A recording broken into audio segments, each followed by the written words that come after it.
ನಮಸ್ಕಾರ ಪ್ರಿಯ ವೀಕ್ಷಕರೇ, ತಮಗೆಲ್ಲರಿಗೂ ಲೈಫ್ ಈಸ್ ಬ್ಯೂಟಿಫುಲ್ ಬಾಳ ದೋಣಿ ಯೂಟ್ಯೂಬ್ ಚಾನಲ್ಗೆ ಆತ್ಮೀಯ ಸ್ವಾಗತ. ನಾನು ನಿಮ್ಮ ನಾವಿಕ. ಮಿತ್ರರೇ, ತಾವಿಲ್ಲಿ ನೋಡ್ತಾ ಇದ್ದೀರಿ, ಈ ಕತೆ ನಿಮ್ಮ ಜೀವನವನ್ನು ಬದಲಾಯಿಸಬಹುದು.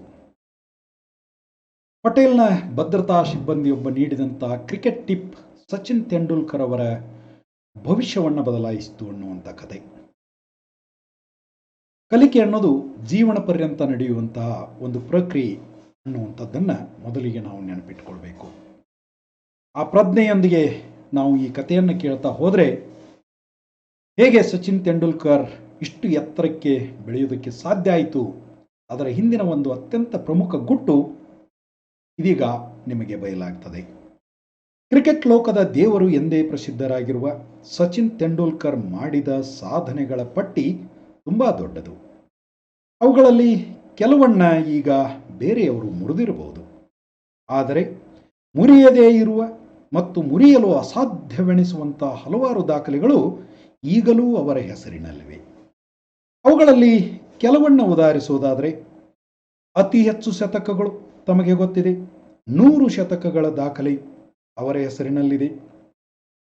200 ಟೆಸ್ಟ್ ಪಂದ್ಯಗಳನ್ನು ಆಡಿದ ಏಕೈಕ ಆಟಗಾರ ಅವರಾಗಿದ್ದಾರೆ. ದೀರ್ಘಾವಧಿಯ ವೃತ್ತಿ ಜೀವನ ಅಂದರೆ 22 ವರ್ಷ 91 ದಿನಗಳ ಕಾಲ ಏಕದಿನ ಅಂತಾರಾಷ್ಟ್ರೀಯ ಪಂದ್ಯಗಳನ್ನು ಆಡಿದ ಧೀರ ಅವರಾಗಿದ್ದಾರೆ. ಟೆಸ್ಟ್ ಪಂದ್ಯಗಳ ವೃತ್ತಿ ಜೀವನದಲ್ಲಿ ಅತಿ ಹೆಚ್ಚು ರನ್ ಅಂದರೆ 15,921 ರನ್ ಚೆಚ್ಚಿದ ದಾಖಲೆ ಈಗಲೂ ಸಚಿನ್ ಹೆಸರಿನಲ್ಲಿದೆ. ಹಾಗೆಯೇ ಏಕದಿನ ಪಂದ್ಯಗಳ ವೃತ್ತಿ ಜೀವನದಲ್ಲಿ ಅತಿ ಹೆಚ್ಚು ರನ್ ಅಂದರೆ 18,426 ರನ್ ಪಡೆದ ದಾಖಲೆ ಅವರ ಹೆಸರಿನಲ್ಲಿದೆ. ಟೆಸ್ಟ್ ಪಂದ್ಯಗಳ ವೃತ್ತಿ ಜೀವನದಲ್ಲಿ ಅತಿ ಹೆಚ್ಚು ಶತಕಗಳು ಅಂದರೆ 51 ಸೆಂಚುರಿಗಳನ್ನು ಅವರು ಬಾರಿಸಿದ್ದಾರೆ. ಟೆಸ್ಟ್ ಪಂದ್ಯಗಳಲ್ಲಿ ವೃತ್ತಿ ಜೀವನದಲ್ಲಿ ಅತಿ ಹೆಚ್ಚಿನ ಬೌಂಡ್ರಿಗಳು ಅಂದರೆ 2,058 ಬೌಂಡ್ರಿಗಳನ್ನು ಅವರು ಹೊಡೆದಿದ್ದಾರೆ. ಟೆಸ್ಟ್ ಪಂದ್ಯಗಳಲ್ಲಿ 15,000 ರನ್ಗಳನ್ನು ಅತಿ ವೇಗವಾಗಿ ಬಾಚಿದ ದಾಖಲೆ ಅವರದಾಗಿದೆ. ಏಕದಿನ ಅಂತಾರಾಷ್ಟ್ರೀಯ ಪಂದ್ಯಗಳಲ್ಲಿ ಕ್ಯಾಲೆಂಡರ್ ವರ್ಷವೊಂದರಲ್ಲಿ ಅತಿ ಹೆಚ್ಚು ರನ್ ಅಂದರೆ 18,894 ರನ್ ಗಳಿಸಿದ ದಾಖಲೆ ಅವರದಾಗಿದೆ. ಹಾಗೆಯೇ ಏಕದಿನ ಅಂತಾರಾಷ್ಟ್ರೀಯ ಪಂದ್ಯಗಳಲ್ಲಿ ಒಂದು ಕ್ಯಾಲೆಂಡರ್ ವರ್ಷದಲ್ಲಿ ಹೆಚ್ಚಿನ ಶತಕಗಳು ಅಂದರೆ 9 ಸೆಂಚುರಿಗಳನ್ನು ಅವರು ದಾಖಲಿಸಿದ್ದಾರೆ. ತುಂಬ ಮಹತ್ವದ್ದು ಅಂದರೆ 90ರಿಂದ 99 ಗಡಿಯಲ್ಲಿ ಅತಿ ಹೆಚ್ಚು ಬಾರಿ ಔಟ್ ಆದ ಆಟಗಾರ ಎಂಬ ಖ್ಯಾತಿ ಕೂಡ ಅವರದ್ದೇ.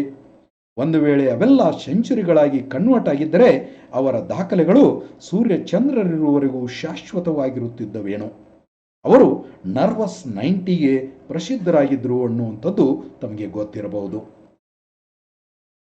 ಏಕದಿನ ಅಂತಾರಾಷ್ಟ್ರೀಯ ಪಂದ್ಯಗಳ ವೃತ್ತಿ ಜೀವನದಲ್ಲಿ ಅತಿ ಹೆಚ್ಚಿನ ಬೌಂಡ್ರಿಗಳು ಕೂಡ ಅವರ ಹೆಸರಿನಲ್ಲಿವೆ ಅನ್ನುವಂಥದ್ದು.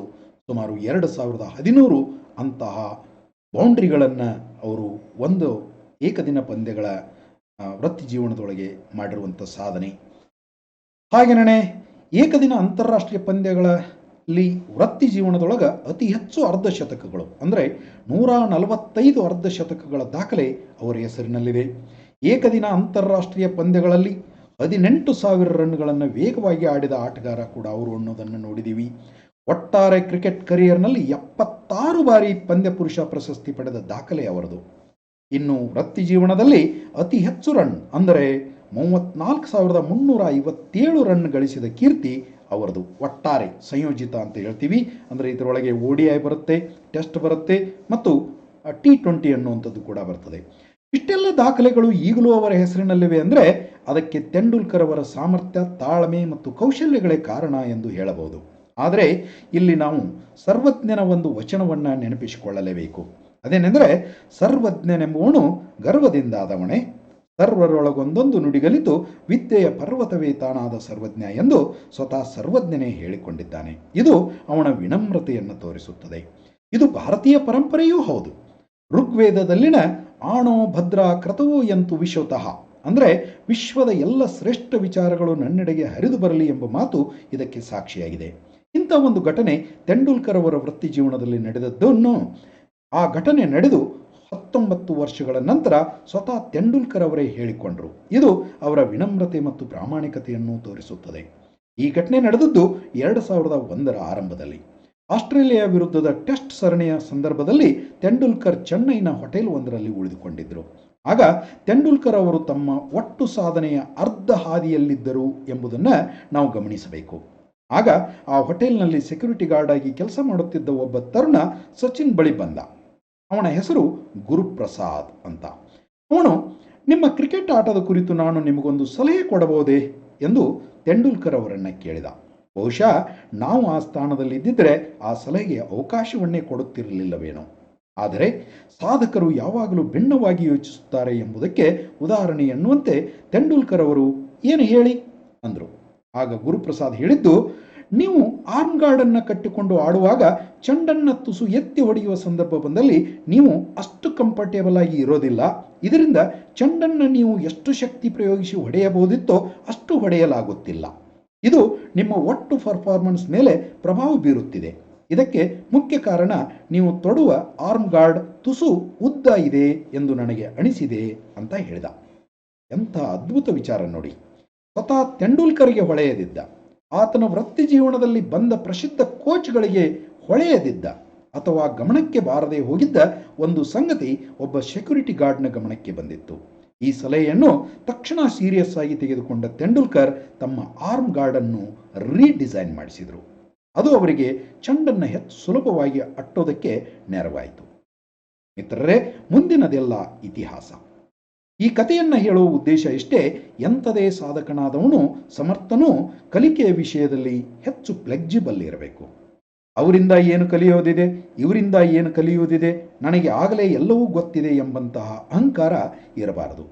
ಬಹುಶಃ ತೆಂಡೂಲ್ಕರ್ ಅವರು ಗುರುಪ್ರಸಾದ್ ಅವರ ಸಲಹೆಯನ್ನು ಸೀರಿಯಸ್ ಆಗಿ ತೆಗೆದುಕೊಳ್ಳದೆ ಹೋಗಿದ್ದರೆ ಇಂದಿನ ಎತ್ತರಕ್ಕೆ ಬೆಳೆಯುತ್ತಿರಲಿಲ್ಲವೇನೋ.